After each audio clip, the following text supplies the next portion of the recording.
My parents promised me a car for graduation. That's what I thought would be the proudest moment of my life. Instead, it became the day I realized my own family saw me as expendable, invisible, replaceable. You know that feeling when you work so hard for something, sacrifice everything, and then watch it get handed to someone who didn't lift a finger? That's where my story begins. And if you've ever felt overlooked by the people who were supposed to love you most, then maybe you'll understand why what happened next changed everything. Before I tell you how far I had to go to get my life back, hit that like button and subscribe because this story gets darker than I ever imagined and I need you with me till the end. Drop a comment if you've ever been betrayed by family. I promise you're not alone. Let me take you back to where it all started. 4 years of late nights, early mornings, and every ounce of effort I could give. 4 years of maintaining a 4 GPA while working part-time at a coffee shop just to have spending money because my parents said it would build character. 4 years of watching my cousin Melissa breeze through high school, barely passing, while I pushed myself to the breaking point. And through it all, I had one thing keeping me going. The promise. It was made at the beginning of my freshman year of high school. I remember the exact moment because it felt like the first time my parents really saw me, really acknowledged what I was capable of. We were sitting at the dinner table and I just brought home my first report card, all A's. My dad looked at it, then at my mom, and smiled. "You keep this up, Amber," he said, "and we'll get you a car when you graduate, a nice one, you'll have earned it." My mom nodded enthusiastically. "You're going to do great things, sweetheart, we're so proud of you." I held on to those words like a lifeline. Every time I wanted to give up, every time I felt like I couldn't study for one more exam or write one more essay, I thought about that car. I thought about the freedom it represented, the independence, the proof that hard work actually meant something. My parents weren't rich, but they were comfortable. Dad was a regional manager at a manufacturing company and Mom was a nurse.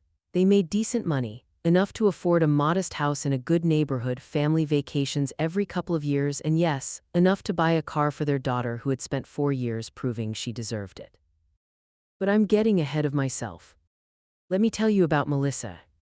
Melissa is my cousin on my dad's side, his brother's daughter. She's 3 months younger than me, and for as long as I can remember, she's been the golden child who could do no wrong. Where I was studious and quiet, Melissa was social and loud. Where I spent weekends studying, she spent them at parties. Where I worked hard for every grade, she squeaked by with C's and D's, and somehow everyone still thought she was wonderful. Aunt Linda and Uncle Robert, Melissa's parents, were, let's just say they weren't great with money, or planning, or pretty much anything that required adult responsibility. Uncle Robert had been through 3 different jobs in the past 5 years, each one ending because of some conflict with management or creative differences, which I'm pretty sure was code for he couldn't show up on time. Aunt Linda worked as a receptionist, but most of her paycheck seemed to go toward online shopping and wine. They lived in a rental house about 20 minutes away from us, and they were always one crisis away from disaster. And somehow, that always became my parents' problem. Dad would get calls at all hours. Rob needs to borrow some money for rent. Linda's car broke down and they need help with the repair. Melissa needs school supplies and they're a little short this month. My parents always helped, always. And I understood that family helps family, that's what you do.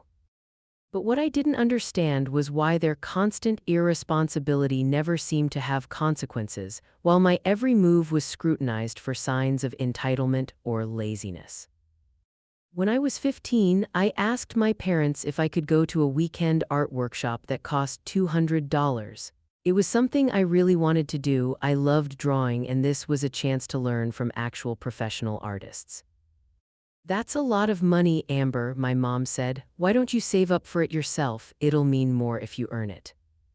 So I did. I babysat every weekend for 2 months to save that money. That same summer, Melissa wanted to go to a concert. Tickets were $300. She didn't have a job, didn't even ask for one. Aunt Linda called my dad, and within a day they'd loaned her the money. Melissa went to the concert. I went to the art workshop too, but the difference wasn't lost on me. I had to earn things, Melissa had them handed to her. But I told myself it didn't matter, I was building character, right? I was learning the value of hard work. And in the end, when I graduated, when I walked across that stage with my diploma and my honors cords and my college acceptance letters, I would get what I'd been promised. I would get my car. Senior year flew by in a blur of AP exams, college applications, and scholarship essays. I was exhausted, but I was also excited. This was it, the finish line. I'd already been accepted to State University with a partial academic scholarship. I'd be living on campus, but I'd need a car to get to and from home, to get to any internships or jobs I might take. A car wasn't just a luxury, it was necessary. And my parents knew that. About 2 months before graduation, I finally brought it up over dinner. So, I said, trying to sound casual, have you guys thought about what kind of car we should look at? My parents exchanged a glance. It was quick, but I caught it. We'll talk about it after graduation, Mom said. Let's just focus on getting you through finals first. I nodded. That made sense. They probably wanted it to be a surprise. I let myself imagine what it might be, maybe a used Honda Civic, reliable, good gas mileage, or a Toyota Corolla, something practical but nice. I didn't need anything fancy, I just needed something that was mine. Graduation day arrived with picture-perfect weather. Clear blue sky, warm sun, just enough breeze to keep it from being too hot. I put on my cap and gown, adjusted my honor cords, and looked at myself in the mirror. I'd done it, 4 years of relentless work, and I'd actually done it. My parents took about 1,000 pictures before we left for the ceremony. Mom cried twice. Dad kept saying how proud he was. This is your day, Amber, he said, hugging me tight. You've earned this. I believed him. The ceremony was long but beautiful. When they called my name, I walked across that stage with my head high, accepted my diploma, and smiled for the camera. I'd graduated in the top 5% of my class. I'd done everything I'd set out to do. Afterward, there was the usual chaos, friends finding each other, parents taking more pictures, teachers offering congratulations. My parents were beaming, so were my grandparents who'd driven in from 3 states away for the occasion. But there was someone else there too. Melissa. She was standing with Aunt Linda and Uncle Robert, wearing a sundress and scrolling through her phone, looking bored. She'd graduated the week before from a different high school across town.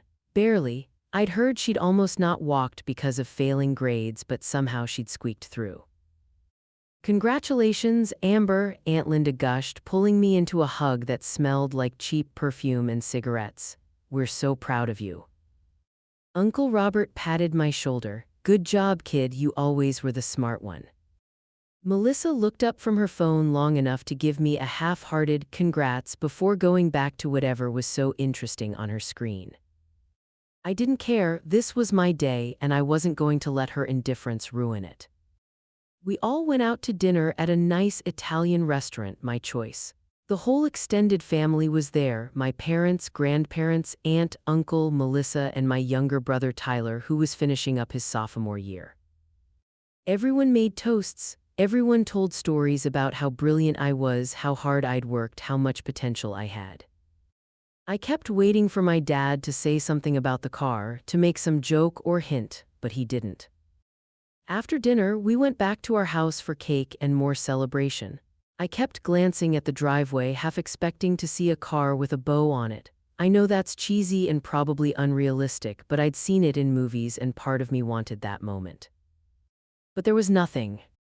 Finally, as the evening was winding down and people were starting to leave, I pulled my dad aside. Hey Dad, I said quietly, about the car. He put his hand on my shoulder, but he wouldn't quite meet my eyes. Let's talk about it tomorrow, okay? Today's been a long day and we're all tired. Something in his voice made my stomach drop. Is everything okay? I asked. Everything's fine, sweetheart. We'll talk tomorrow, promise. But I didn't sleep well that night. Something felt off and I couldn't shake it. The next morning, I came downstairs to find my parents sitting at the kitchen table with serious expressions. The kind of expressions that preceded bad news. Sit down, honey, Mom said. I sat. So, Dad began, and I could already hear the apologetic tone creeping into his voice. About the car, we need to talk about that. Okay, I said slowly. You know we love you, right, and we're so incredibly proud of everything you've accomplished. But I could feel the word coming. Dad sighed, but Uncle Robert and Aunt Linda are in a really tough spot right now. They're about to lose their house. The landlord is threatening to evict them if they don't come up with 3 months back rent and. No, I said, the word came out harder than I intended. No, no, no, don't tell me. We had to help them, Amber, Mom cut in. Their family, they would have been homeless. My hands were shaking. You promised me 4 years ago that if I worked hard, if I kept my grades up, I would get a car when I graduated. And we meant it, Dad said. We did, but circumstances change. This is an emergency. How is this an emergency? My voice was rising now. They're always in an emergency, they're always broke, they can't manage money and everyone knows it and you keep bailing them out.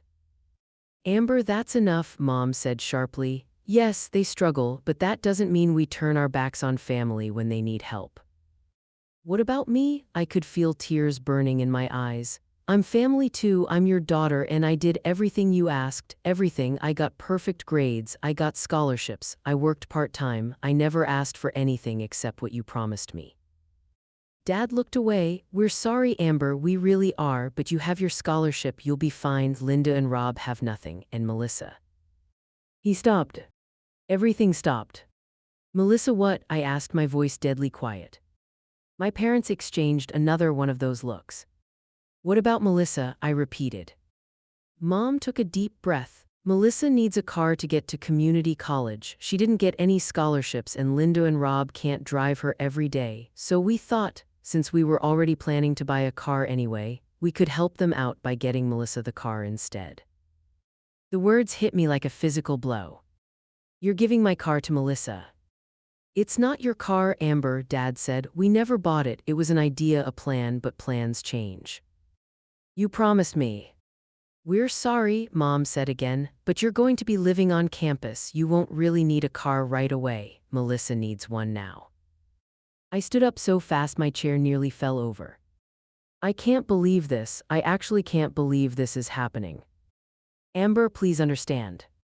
Understand what? That you lied to me for 4 years, that you let me work myself into the ground thinking I was working towards something and then you just gave it away to someone who's done nothing to deserve it.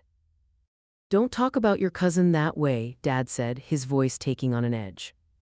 Why not? It's true, Melissa barely graduated, she doesn't have a job, she's never worked for anything in her life, and now she gets a car that I earned. You didn't earn anything, Mom snapped. You did well in school because that's what you're supposed to do. That's not something that deserves a trophy. You're acting entitled. The word felt like a slap. I'm entitled? I couldn't believe what I was hearing. I worked for 4 years based on a promise you made, and now I'm entitled for being upset that you broke that promise. We made a difficult decision, Dad said. One day, when you're older, you'll understand that family means making sacrifices. I've been making sacrifices, my voice broke. I've been sacrificing for 4 years, when do I get to matter? That's enough, Mom said coldly. This conversation is over, we've made our decision and you need to accept it. I stared at them, these people who raised me, who told me they were proud of me just yesterday, who were now looking at me like I was the problem. When are you giving it to her? I asked quietly. Next week, Dad said, we're picking it up on Tuesday. Fine, I said, I hope she's worth it. I turned and walked out of the kitchen, went upstairs to my room and locked the door. And then I cried harder than I had in years, not just because of the car but because of what it meant. It meant I didn't matter. It meant that no matter how hard I worked, no matter what I achieved, I would always come second to Melissa, to Uncle Robert and Aunt Linda, to everyone else's emergencies and problems and failures. I had done everything right, and I was being punished for it. Over the next week, I barely spoke to my parents. I couldn't look at them without feeling a mixture of anger and betrayal so intense it made me physically sick. Tyler tried to talk to me a few times, telling me that maybe I was overreacting, that it was just a car. But it wasn't just a car. It was the principle, it was the promise. It was the proof that my efforts, my sacrifices, my achievements meant nothing compared to bailing out the family members who refused to help themselves. On Tuesday, I stayed in my room while my parents went to pick up the car. When they came back, I heard Melissa's squealing from my window. I looked out and saw it. A silver Toyota Camry, 2019, not brand new but newer than I'd even hoped for, beautiful. And Melissa was standing next to it, hugging my parents, taking selfies, looking absolutely thrilled. I watched my mom hand her the keys. I watched Melissa get in, adjust the mirror, and start the engine. I watched my dad take pictures while Melissa waved from the driver's seat. And something inside me broke. But something else hardened. If my parents weren't going to give me what I'd earned, I would find another way. If they wanted to treat me like I was invisible, like I was less important than my disaster of a cousin, then fine. But I wasn't going to forget this. And I wasn't going to forgive it. That night I started planning. I didn't know exactly what I was going to do yet, but I knew one thing for certain. This wasn't over. The first 2 weeks after graduation were torture. I had to watch Melissa parade around in my car like she'd won the lottery. She posted pictures on social media constantly, selfies in the driver's seat, photos of the dashboard, videos of her singing along to music while driving. Every post had captions like "blessed" and "so grateful for my amazing family." My amazing family. The family that had stolen my future to hand it to her. What made it worse was that everyone acted like I was supposed to be happy about it. Like I was supposed to celebrate this act of charity toward my cousin while I rode the bus. My mom actually said to me one morning, "You know, Amber, you could be a little more supportive of Melissa. This car means everything to her." I didn't even respond, I just grabbed my coffee and walked away. But here's the thing about rock bottom, it gives you clarity. I spent those first 2 weeks in a haze of anger and hurt, but slowly something shifted. The pain started to calcify into something harder, something more useful. Determination. I started paying attention, really paying attention. And that's when I noticed something odd.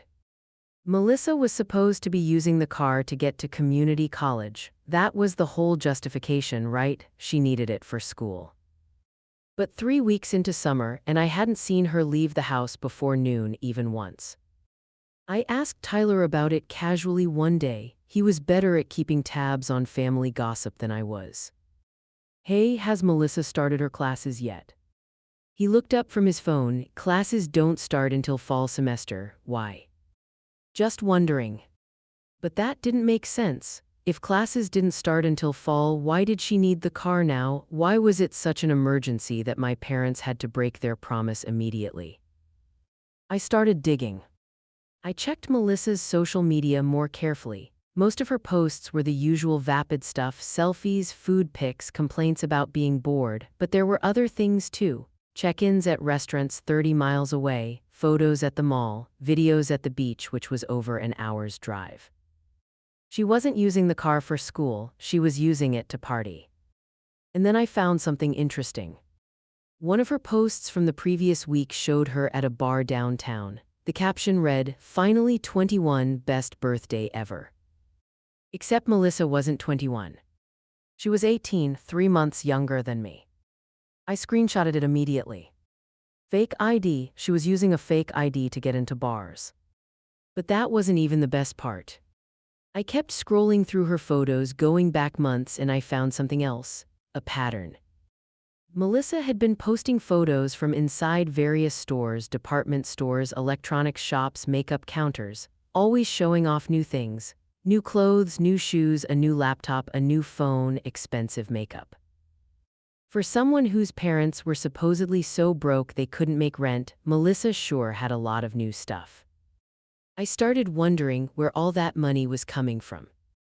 Then I remembered something. A conversation I'd overheard months ago between my parents and Uncle Robert.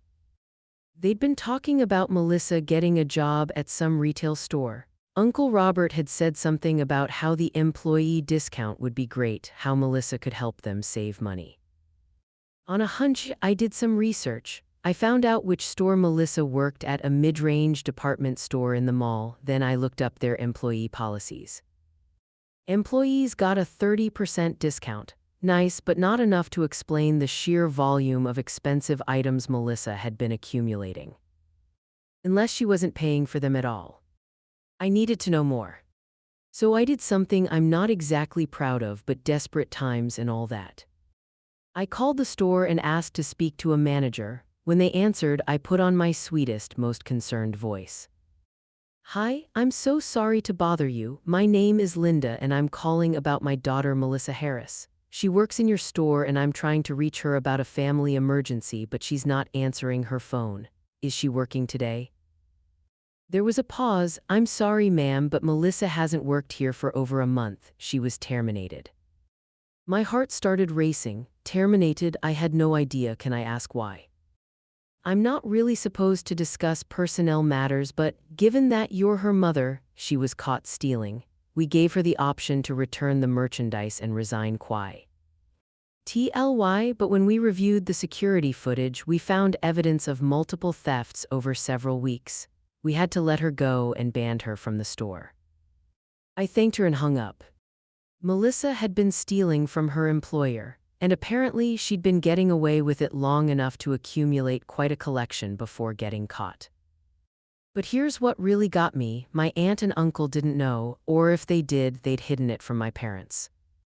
Because if my parents had known Melissa was fired for theft, there's no way they would have given her a car, right?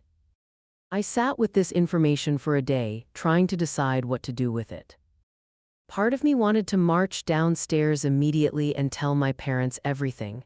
"Look what you gave my car to, look at who you chose over me." But something stopped me. If I told them now, they'd probably just make excuses for Melissa. She made a mistake, she's young, everyone deserves a second chance. And I'd still be the bitter daughter who couldn't let things go. No, I needed more than this. I needed something undeniable. So I waited and I watched. A few days later, my dad asked me to run an errand for him, drop off some documents at Uncle Robert's house. I didn't want to, but I also didn't want to deal with the lecture about family obligations, so I agreed. I took my mom's car, yes, the irony, and drove to my aunt and uncle's place. When I pulled up, I noticed the silver Camry parked in the driveway. Melissa must have been home. I knocked on the door, no answer. I knocked again, still nothing. I tried calling Melissa's phone. I could hear it ringing inside the house, but she didn't pick up. I was about to leave when I noticed something. The living room window was open and I could hear voices inside. Melissa's voice and a guy's voice I didn't recognize. They were arguing. I know I shouldn't have, but I moved closer to the window. "Don't care what you think," Melissa was saying. "I need more time." "You said you'd have it by today," the guy's voice responded. "I've been patient, Mel, but my patience has limits. I'll get you the money, I just need a few more days." "That's what you said last week, and the week before that, you owe me $800. $800. I said I'll get it." Melissa's voice was rising, getting shrill. "What do you want me to do, rob a bank?" "I want you to pay what you owe, and if you can't, maybe we need to talk about alternative arrangements." "I'm not doing that again. I told you I almost got caught last time." "Then get me my money." There was silence for a moment, and then I heard footsteps. I quickly moved away from the window and back to my car, pretending I'd just arrived. A few seconds later, the front door opened and a guy in his mid-20s walked out. He had the look of someone you wouldn't want to meet in a dark alley, tattoos, cold eyes, and an expression that said he was done with everyone's nonsense. He glanced at me, seemed to assess whether I was a threat or not, then walked to a beat-up motorcycle parked down the street and drove off. Melissa appeared in the doorway, looking flustered. When she saw me, her expression shifted to fake cheerfulness. "Amber, hey, what are you doing here?" I held up the envelope, dropping off some stuff from my dad. "Oh, cool, thanks." She took the envelope but didn't invite me in. "Mom and Dad aren't here, but I'll make sure they get it." "Who was that guy?" I asked, gesturing toward where the motorcycle had been. "What guy?" "The one who just left." "Oh, nobody, just a friend." Sounded like more than a friend, sounded like you owe him money. Her expression hardened. You were listening to my conversation. The window was open, I couldn't help but hear. Well, mind your own business, Amber, not everything is about you. The sheer audacity of that statement almost made me laugh. You're right, I said calmly, not everything is about me, clearly, so what do you owe him $800 for? That's none of your concern. Is it drugs, Melissa, gambling, what? Oh my God, you're so dramatic, it's just a loan. He helped me out when I needed cash and I'm paying him back, that's all. Does my dad know you're borrowing money from sketchy guys on motorcycles? Her eyes flashed with anger. You're not going to tell him. Why wouldn't I? Because you're not a snitch and because it's none of your business, I can handle my own life. Really? Because from where I'm standing, you're in over your head. You lost your job for stealing, you're in debt to some guy who clearly isn't a bank, and you're driving around in a car that was supposed to be mine. There it is, Melissa said, her voice dripping with contempt. I was wondering when you'd bring up the car. You're so jealous, Amber, you always have been. You can't stand that your parents helped me out for once instead of kissing the ground you walk on. I earned that car. No, you did what you were supposed to do. Why? Oh, went to school, you got good grades. Congratulations, you won a medal. Some of us have actual problems. Problems you created. You don't know anything about my life. I know you're a thief, I know you're lying to your parents and mine, and I know that car should be mine. Melissa stepped closer and her voice dropped low. Let me make something very clear to you, Amber. That car is mine now. Your parents gave it to me. And if you try to mess that up, if you go running to Daddy with your little theories and accusations, I will make sure everyone knows what a jealous, vindictive person you really are. I'll tell them you're making things up because you can't handle not being the golden child for once. The truth will come out eventually. Will it? Because from where I'm standing, your parents already chose me over you. What makes you think they'll believe you now? She had a point and she knew it. I got back in my car and drove away, my mind racing. Melissa was in serious trouble, the kind of trouble that doesn't go away on its own, and she was using my car to dig herself deeper.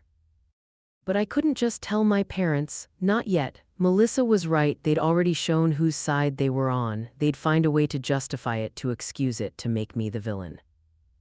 I needed proof, real, undeniable proof. When I got home, I went straight to my room and started planning. I made a list of everything I knew. Melissa was fired for theft. She owes someone $800. She's using a fake ID. She said I'm not doing that again. Doing what?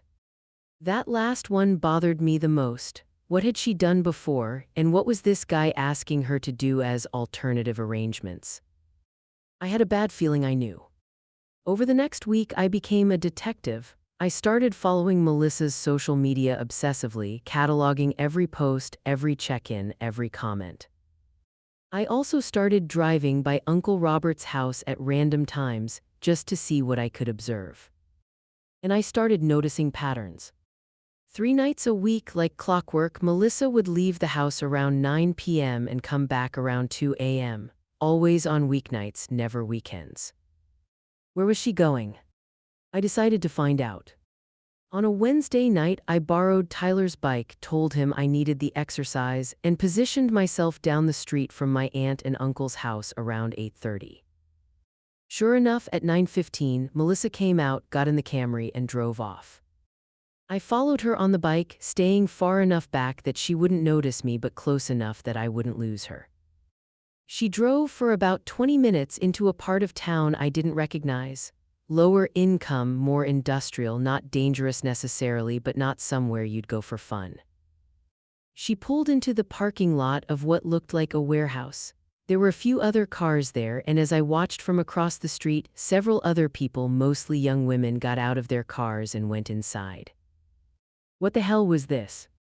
I waited 15 minutes, then carefully approached the building. There were no signs, no obvious indicators of what the place was. I walked around the side and found a window. Standing on my toes, I could just barely see inside. What I saw made my blood run cold. It was a gambling den. Poker tables, slot machines, people drinking and smoking and throwing money around like it was nothing. And there was Melissa, dealing cards at one of the poker tables. This was illegal. This was seriously illegal. Underground gambling was a crime, and Melissa was working there. I took out my phone and started recording video through the window. I made sure to get clear shots of Melissa, the tables, the money, everything. After about 5 minutes, I heard voices approaching and quickly ducked away, heading back to where I'd left the bike. My heart was pounding as I rode home. Melissa wasn't just in trouble, she was involved in criminal activity, and she was using my car to get there. When I got home, I immediately uploaded the video to a secure cloud storage. Then I made copies on 2 different USB drives and hid them in different locations. This was my leverage. But I still had to be smart about how I used it. If I went to my parents now, there would be chaos. Melissa would face serious consequences, sure, but my parents would also be devastated. And some part of me, the part that still loved them despite everything, didn't want to hurt them. But I also couldn't let this continue. I couldn't let Melissa keep using my car for illegal activities. I couldn't let my parents keep believing she was some innocent victim who just needed help. I spent the next 2 days agonizing over what to do. And then fate made the decision for me. On Friday afternoon, I was home alone when I got a call from a number I didn't recognize. "Hello. Is this Amber?" A woman's voice, professional but serious. "Yes, who is this?" "This is Officer Sandra Martinez with the Metro Police Department. I'm calling about a vehicle registered to Yo. Parents, David and Karen Spencer, a silver 2019 Toyota Camry." My stomach dropped. What about it? "The vehicle was involved in an incident last night. We need your parents to come down to the station to discuss it. Are they available?" "What kind of incident?" "I'm not at liberty to discuss details over the phone, but it's important that we speak with the vehicle's owners as soon as possible." I gave her my parents' phone numbers and hung up, my mind reeling. What had Melissa done? An hour later, my parents came home early from work looking shaken. My dad's face was pale and my mom's eyes were red like she'd been crying. "What happened?" I asked. Dad sank onto the couch. The car was impounded. "What? Why?" "Melissa," Mom's voice broke. "Melissa was arrested." Everything seemed to slow down. "Arrested for what?" "They're saying she was working at an illegal gambling operation. They raided it last night. Melissa was caught there, and because she drove the car to the location, they impounded it as potential evidence." I should have felt victorious. This was what I'd been waiting for, proof that Melissa was exactly what I knew she was. But looking at my parents' devastated faces, I felt something else entirely. Guilt. I'd known what Melissa was doing, and I hadn't said anything. I'd been so focused on getting revenge, on proving I was right, that I'd let her walk into this disaster. "Did you know about this?" Dad asked suddenly, looking at me with an expression I'd never seen before. Suspicion. "What? No, how would I know?" "You two had an argument last week. What was it about?" My mind raced. She was bragging about the car. It turned into a fight, that's all. Mom was watching me carefully. "Amber, if you knew something." "I didn't know," I lied, and technically it was true. I'd suspected, I'd seen evidence, but I hadn't known for sure until the police called. Dad put his head in his hands. "This is a nightmare. Robert and Linda are beside themselves. Melissa could face serious charges. The car might be held for months as evidence, and if they prove it was knowingly used for criminal activity." He didn't finish the sentence, but I knew what he meant. My parents could be held liable. They could lose the car entirely. They could face fines, maybe even legal consequences themselves if the prosecutor decided to push it. All because they'd given my car to Melissa. The irony was almost unbearable. "What happens now?" I asked quietly. "We have a lawyer coming over tonight," Mom said. "We need to figure out how to handle this. Robert and Linda don't have money for a lawyer, so She stopped, looking like she might cry again. "We're paying for Melissa's defense too." Of course they were. Even now, even after Melissa had proven to be exactly the disaster I'd predicted, my parents were still bailing out that side of the family. and I was still the one paying the price. That night, I lay in bed listening to the murmur of voices downstairs as the lawyer talked with my parents. I heard crying, I heard anger, I heard blame. And I made a decision. I wasn't going to show them the video, not yet. Because here's what I'd realized, showing them now would only hurt them more. They were already dealing with the consequences of their choice. They were already losing the car, losing the money, losing their peace of mind.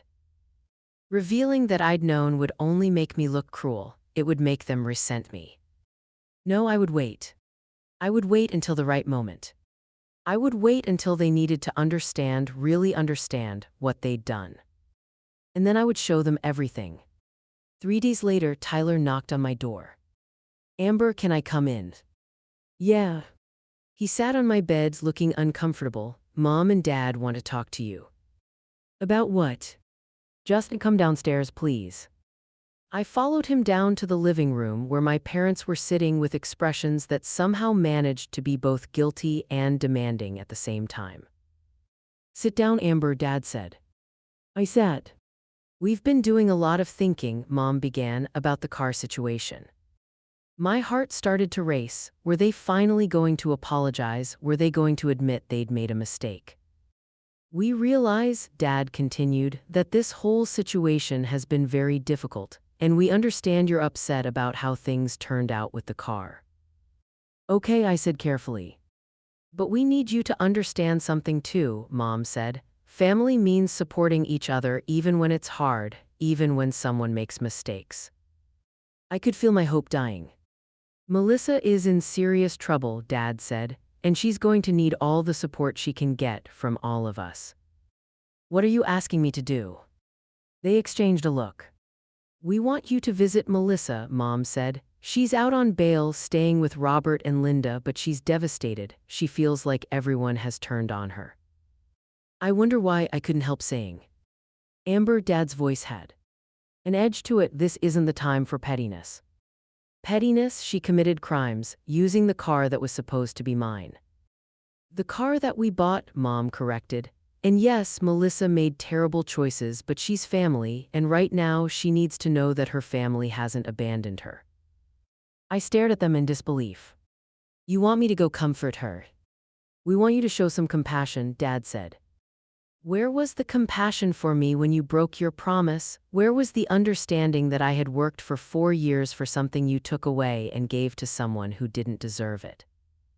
"This is exactly the attitude we're talking about," Mom said, her voice rising. "Everything isn't about you, Amber. This is about a young woman who is facing serious legal consequences and needs support." "She doesn't need support, she needs accountability."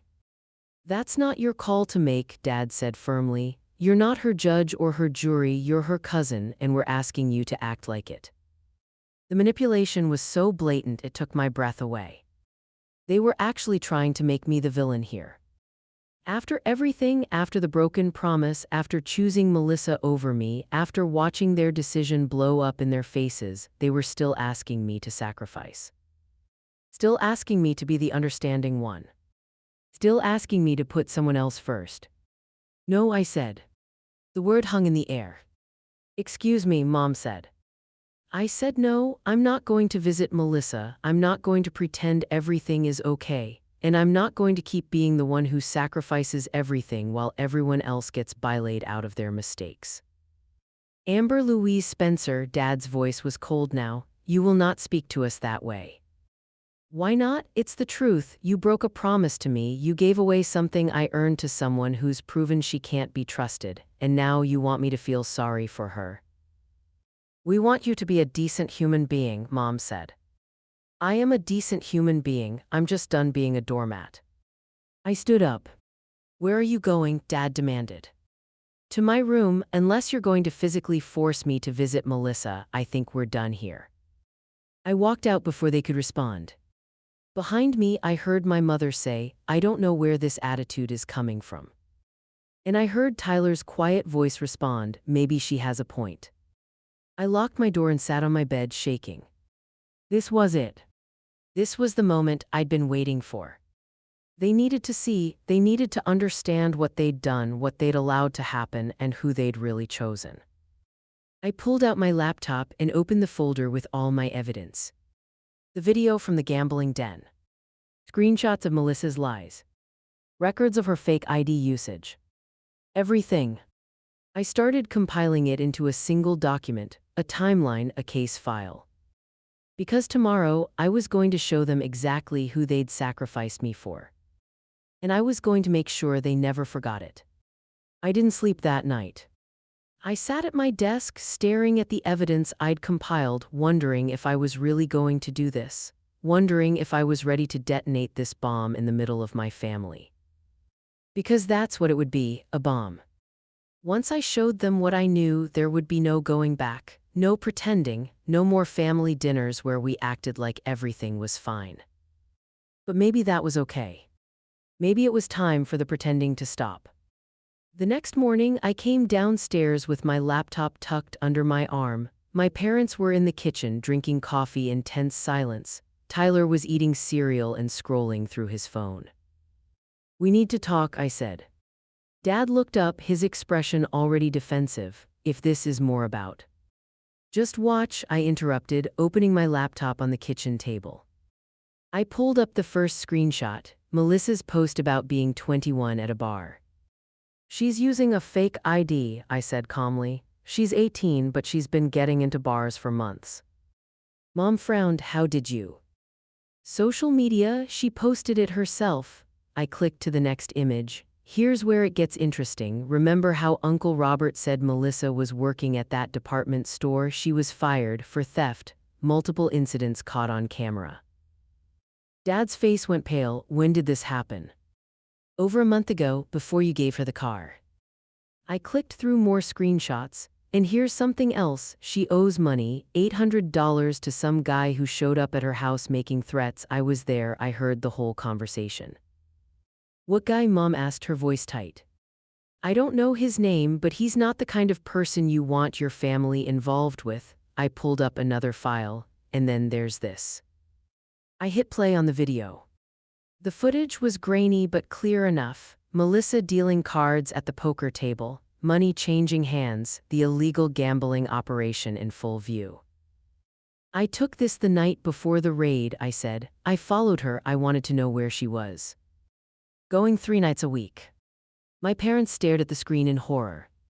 "You knew," Dad said slowly, looking at me. "You knew she was working at that place and you didn't tell us." "I was going to." "When?" Mom's voice was sharp. "Before or after she got arrested?" "I was gathering evidence. I needed to be sure you'd believe me." "So instead you let her walk into a police raid?" Dad stood up, his chair scraping against the floor. "Do you have any idea how serious this is? She has a criminal record now. Her whole future could be ruined." "Her future was already ruined," I shot back. "She was stealing, dealing with loan sharks, working at an illegal gambling den. This was always going to end badly." "You should have told us," Mom said, and there were tears in her eyes now. "You should have warned us. We could have stopped her. We could have gotten her help before it got this bad." "Would you have believed me?" I asked. "Really, because every time I've tried to tell you the truth about Melissa, you've accused me of being jealous or petty or vindictive." "That's not fair," Dad said. "Isn't it?" I stood up too, facing him. "You broke a promise to me. You gave my car, the car I earned, to someone you knew was irresponsible. And when I got upset about it, you told me I was entitled. You chose her over me." "We chose to help family in need," Mom said. "No, you chose to enable someone who's been failing at life while punishing me for succeeding. And now you're angry at me because your bad decision had bad consequences." "That's enough," Dad said, his voice rising. "I don't know what's happened to you, Amber, but this person you've become, this calculating, cold person who watches her own cousin walk into disaster just so she can be proven right, this isn't who we raised." The words hit like a physical blow. "You're right," I said quietly. "This isn't who you raised. You raised me to work hard, to keep promises, to believe that effort matters. And then you taught me that none of that was true. You taught me that it doesn't matter what I do or how hard I try because I'll always come second to people who don't try at all. That is not what we," Mom started. Yes, it is, my voice cracked. That's exactly what you did, and now you want to blame me for not protecting Melissa from herself. I'm 18 years old, I'm not her parent. You are. Uncle Robert and Aunt Linda are. Where were they when she was stealing? Where were they when she was borrowing money from criminals? Where were they when she was working at an illegal gambling operation? Tyler, who had been silent this whole time, suddenly spoke up. She's right. We all turned to look at him. Amber's right, he said again, putting down his phone. You guys have been bailing out Melissa and her parents for years, and every time Amber accomplishes something, you act like it's just expected, like it doesn't count. But when Melissa needs something, suddenly it's this big emergency and everyone has to drop everything to help. Tyler, this doesn't concern you, Dad said. Yeah, it does, because I'm next. I'm watching what happens when you work hard versus when you screw up, and the message is pretty clear: screwing up gets you more attention. Mom looked like she'd been slapped. That's not, we don't. But she couldn't finish the sentence. Because somewhere deep down, she knew it was true. The kitchen fell into heavy silence. Finally, Dad spoke. Close the laptop, Amber. Dad. Close it, I need to think. I closed the laptop. Dad walked out of the kitchen. A moment later, I heard the front door open and close. He'd left. Mom sat back down, put her head in her hands, and started to cry. Mom, I said, my anger deflating into something that felt like sadness. I didn't want it to be like this. Then why? She asked, looking up at me with red eyes. Why did you compile all of this? Why did you wait? If you were really concerned about Melissa, you would have come to us immediately. I did come to you, not about this specifically, but I tried to tell you that giving her the car was a mistake, and you wouldn't listen. So this is revenge. No, this is truth. You needed to see who you were really helping, who you chose over me. Mom shook her head. You still don't understand. Family isn't about keeping score. It's not about who deserves what. It's about being there for each other. Then why weren't you there for me? The question hung in the air. Mom didn't have an answer. I picked up my laptop and went back to my room, leaving Tyler alone with Mom in the kitchen. An hour later, there was a knock on my door. Come in, I said. Tyler entered, looking serious. Dad just got back. He wants to have a family meeting, everyone, including Uncle Robert, Aunt Linda, and Melissa. My stomach dropped. When? Tonight, 7 o'clock, at Uncle Robert's house. I don't think I should be there. Dad says you have to be, he says. He says it's time everyone heard the truth. I didn't know if that was a good thing or a terrifying thing. Probably both.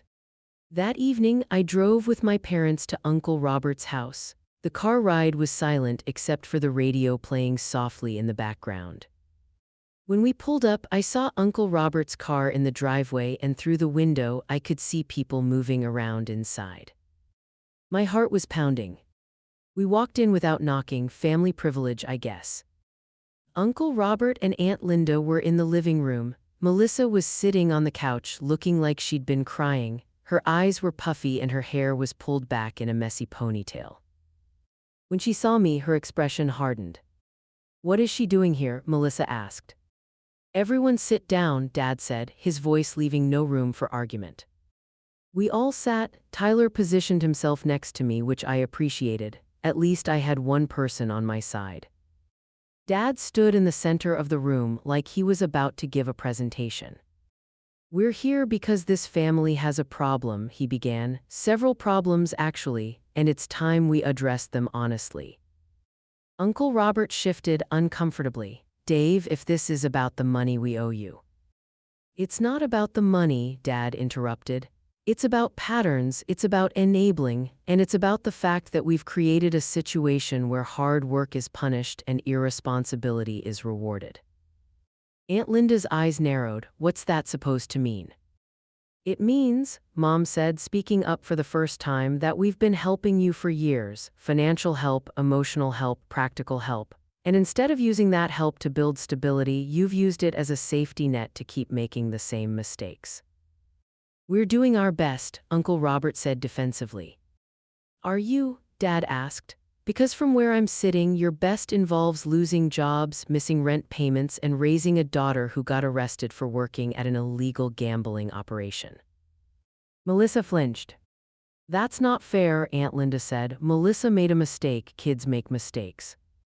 This wasn't a mistake, I said, speaking for the first time. It was a pattern. All eyes turned to me. Amber, Melissa said, her voice venomous. Don't. She deserves to know, I said, looking at Aunt Linda. Melissa wasn't just working at that gambling den, she was also stealing from her job at the department store. She got fired over a month ago, but she never told you. She's been lying to you about where she's been going, what she's been doing, and who she's been associating with. You don't know anything, Melissa hissed. I know you owe $800 to some guy who came to your house making threats. I know you've been using a fake ID to get into bars. I know you've been using my car, to drive to illegal activities. It's not your car, Melissa stood up, her face flushed. It was never your car, it was a gift to me. It was a promise to me that got broken so your parents could be bailed out again. Girls, enough, Uncle Robert said. No, Dad said firmly, let them talk, this has been building for a long time. Melissa turned to face me fully. You think you're so much better than me, don't you? Perfect Amber, with your perfect grades and your perfect future. You have no idea what it's like to be compared to you every single day. To have everyone say, why can't you be more like Amber? Why can't you try harder like Amber? So you decided not to try at all, I shot back. I decided to live my life. Not everyone wants to be a robot who does nothing but study. There's a difference between living your life and breaking the law, Melissa. You're such a self-righteous. That's enough, Aunt Linda stood up. I won't have you attacking my daughter. Then maybe you should have raised your daughter better, I said, the words coming out before I could stop them. The room went dead silent. Aunt Linda's face turned red. How dare you, you spoiled little brat, you have everything handed to you and you still can't stop complaining. I worked for everything I have, I said, my voice shaking. Melissa is the one who has things handed to her and she still managed to screw it up. That's it, Uncle Robert stood up too. Dave, Karen, I think it's time your daughter left. No, Dad said, we're not done here. Yes, we are, Uncle Robert said. I'm not going to sit here and let her insult my family. She's telling the truth, Mom said quietly, and you know it. Aunt Linda's mouth fell open. Karen, you can't be serious. I am serious, we've enabled you, we've enabled Melissa, and it stops now. What does that mean? Uncle Robert asked. It means, Dad said, no more loans, no more bailouts, no more emergency funds, you're adults, it's time you acted like it. So you're abandoning us, Aunt Linda's voice was rising, your own brother. I'm stopping the cycle, Dad said, the cycle where you make bad decisions and we clean up the mess. The cycle where Melissa faces no consequences, Beck. Someone is always there to save her. You gave me this car, Melissa said, her voice breaking. You said you wanted to help me, and now you're taking it back. The car is impounded, Mom said. We might not get it back at all, and even if we do, it's not going to you. Melissa's face crumpled. So Amber gets it after all, perfect Amber wins again. No one wins, I said quietly. That's what you don't understand, we all lost. I lost my car because of you, Melissa shouted. You lost the car because you used it to commit crimes, I shouted back. Stop blaming everyone else for your choices. I wouldn't have needed to work at that place if I had money, if my parents could afford things, if I wasn't so far behind everyone else. So steal, that's your solution, break the law. What would you know about it? You've never struggled for anything. I struggled for 4 years for a car that got taken away and given to you. I worked and studied and sacrificed, and it meant nothing. Because you were supposed to do those things anyway, Melissa screamed. You don't get a prize for doing what you're supposed to do. And there it was. The core belief that had poisoned everything. The idea that success was just expected, not earned. That excellence didn't deserve recognition, that hard work was just the baseline, not something to be valued. I looked at my parents. Is that what you think too, that I don't deserve recognition for working hard because it's just what I'm supposed to do? Mom and Dad exchanged a long look. Finally, Dad spoke. No, that's not what we think, and I'm sorry if we made you feel that way. It was the first real apology I'd gotten. And it broke something inside me. I started crying, not angry tears this time, but something deeper. Grief, maybe, for the relationship with my parents that had been damaged, for the family that might never be the same. Tyler put his arm around me. I think, Mom said, her own voice thick with emotion, we all need to take responsibility for our parts in this. Dave and I enabled Robert and Linda. We broke our promise to Amber. We failed to see what was really happening with Melissa, and we created an environment where resentment could grow. But Melissa, Dad said, turning to my cousin, you made choices, bad choices, illegal choices, and you need to take responsibility for those. Melissa was crying too now, her face buried in her hands. I didn't know what else to do, she sobbed. I needed money, I was so far in debt, and that guy, he said he'd hurt me if I didn't pay him back. Uncle Robert's head snapped up. What guy? Who threatened you? Through her tears, Melissa told them everything. About borrowing money for clothes and makeup to keep up appearances, about the debt spiraling out of control, about the guy who'd offered her a job at the gambling den as a way to pay him back, about how scared she'd been but how trapped she'd felt. And despite everything, despite the anger and betrayal and hurt, I felt sorry for her. Not sorry enough to forgive everything, but sorry enough to understand that she was a mess of bad decisions and worse influences, and maybe, just maybe, she hadn't known how to ask for help. Why didn't you tell us? Aunt Linda asked, her voice breaking. Because you would have been disappointed, Melissa whispered. Everyone is always disappointed in me. The room fell quiet again. Okay, Dad said finally, here's what's going to happen. Melissa, you're going to get a lawyer. We'll help with that one last time. You're going to face whatever legal consequences come from this. And you're going to get counseling, real counseling, not just 1 or 2 sessions. Melissa nodded, still crying. Robert, Linda, Dad continued, you need to take control of your finances. No more living beyond your means, no more expecting bailouts. We'll help you find a financial counselor, but after that, you're on your own. Uncle Robert looked like he wanted to argue, but Aunt Linda put a hand on his arm and he stayed quiet. And Amber, Dad turned to me, we owe you more than an apology. We broke a promise, we hurt you, and we're going to make it right. How? I asked.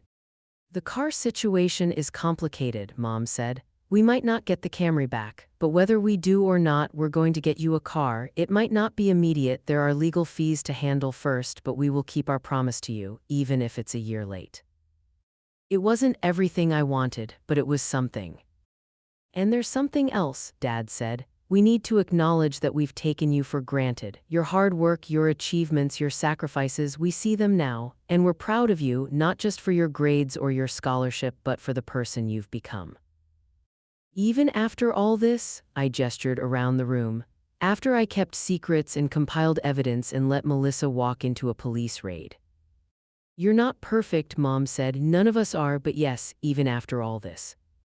I nodded, not trusting myself to speak. The meeting wrapped up shortly after that. There wasn't much else to say. Everyone was emotionally exhausted. As we were leaving, Melissa caught my arm. I'm sorry, she said quietly, for all of it, for the things I said, for the way I acted, for using the car, for what I used it for. I looked at her, really looked at her. She looked small and scared and young. I'm sorry too, I said, for not trying harder to stop you, for wanting revenge more than I wanted to help. Did you want revenge? For a while, yeah, but now I just want all of us to be okay. She nodded. Me too. It wasn't forgiveness, not yet, but it was a start. The next few months were hard. Melissa pleaded guilty to reduced charges and got probation, community service, and mandatory counseling. The car was returned to my parents, but it had been damaged while impounded. Someone had broken a window and stolen the radio. My parents decided to sell it and put the money toward getting me a different car. In the meantime, I started college. I took the bus for the first few weeks, then borrowed my mom's car when I needed it. Uncle Robert got a new job and actually kept it. Aunt Linda started seeing the financial counselor Dad had recommended. They were slowly getting their lives together. And Melissa started working at a legitimate job, a coffee shop near her community college. She was earning minimum wage and paying off her debts bit by bit. She'd cut ties with the guy she'd owed money to with help from a police officer who made it clear that further contact would mean legal trouble for him. She wasn't fixed, people don't get fixed that easily. But she was trying. And for the first time in maybe forever, my parents weren't bailing her out. They were letting her stand on her own feet, even when she stumbled. 3 months into my first semester of college, my dad called me. "Can you come home this weekend?" he asked. "There's something we want to show you." I drove home on Saturday morning in my mom's car, which I'd been borrowing more regularly. When I pulled up to my house, there was a car in the driveway with a bow on it. Not a silver Camry, a blue Honda Civic, a few years old but in good condition. My parents were standing next to it, smiling. "It's not new," Dad said as I got out of the car, "and it's not as nice as the Camry was, but it's reliable, it's safe, and it's yours." I walked up to the car, running my hand along the hood. "We know it's late," Mom said. "We know it doesn't make up for everything that happened, but we wanted you to know that we keep our promises, even when we're slow about it." I turned to them, tears in my eyes. "Thank you." Dad handed me the keys. "You earned this, Amber, a long time ago. We're sorry it took us so long to remember that." I hugged them both, and for the first time in months, it felt like maybe things were going to be okay. Not perfect, not fixed, but okay. Tyler came out of the house, grinning. "Can I get a ride?" "Get in," I said, laughing through my tears. As I drove away from the house with my brother in the passenger seat, I thought about everything that had happened. The betrayal, the anger, the revenge, the confrontation, the consequences. All of it had been painful, all of it had been necessary. Because sometimes families need to break a little before they can heal. Sometimes you need to see the cracks before you can repair them. And sometimes the only way to get what you deserve is to fight for it, even when the fight is with the people you love most. I didn't get everything I wanted. The journey was messier and harder and longer than I'd imagined. But I got something more important than a car. I got my parents to see me, really see me. And I got the understanding that my worth didn't depend on their validation. It never had. I was valuable because of who I was and what I'd accomplished, whether anyone acknowledged it or not. The car was just a symbol. But the lesson, that was mine to keep. 6 months later, epilogue. I pulled into my parents' driveway for Thanksgiving, Tyler riding shotgun. We'd been blasting music the whole drive home from campus, and he was in the middle of telling me about some drama in his friend group. Life had settled into something resembling normal. Melissa's car, the silver Camry that had caused so much chaos, had been sold for parts after the damage. My blue Civic had become my trusted companion, taking me to and from school, to study groups, to the part-time job I'd gotten at the university library. I'd made friends, I'd aced my first semester. I'd even started dating someone, a guy in my English class who thought my story about the car fiasco was the most intense family drama he'd ever heard. My relationship with my parents had improved, not perfect but better, more honest. They asked about my life now, really asked, and they listened to the answers. Uncle Robert and Aunt Linda were inside when we walked in. Already helping with dinner prep. Things were still sometimes awkward with them, but they were trying. They'd paid my parents back some of the money they owed, not all of it, but some. It was progress. And Melissa. She was in the kitchen, wearing an apron and helping my mom with the turkey. When she saw me, she smiled, a real smile, not the fake ones from before. "Hey Amber, how was the drive?" "Not bad, traffic wasn't terrible." "That's good." We'd reached a kind of truce, Melissa and I. We weren't best friends, we probably never would be, but we were civil, respectful.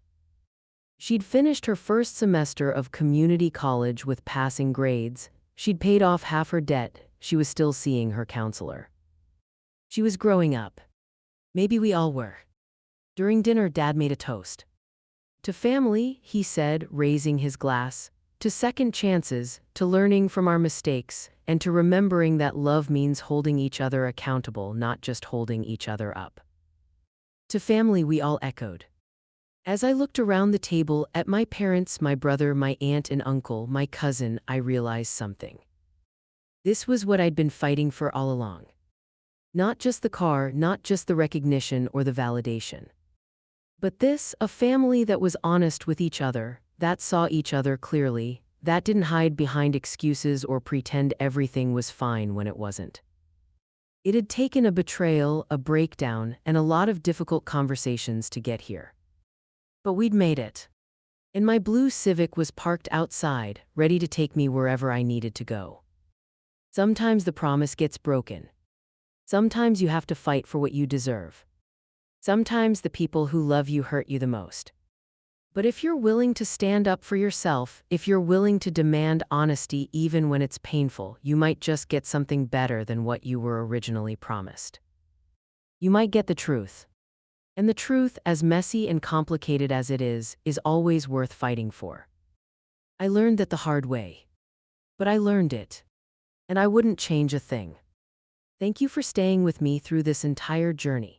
If this story resonated with you, if you've ever felt overlooked by your own family or had to fight for recognition you deserved, please share your story in the comments below. And don't forget to like and subscribe for more real stories about family, betrayal, forgiveness, and finding your way back to each other. Remember, you are valuable, your hard work matters, and you deserve to be seen. Never forget that.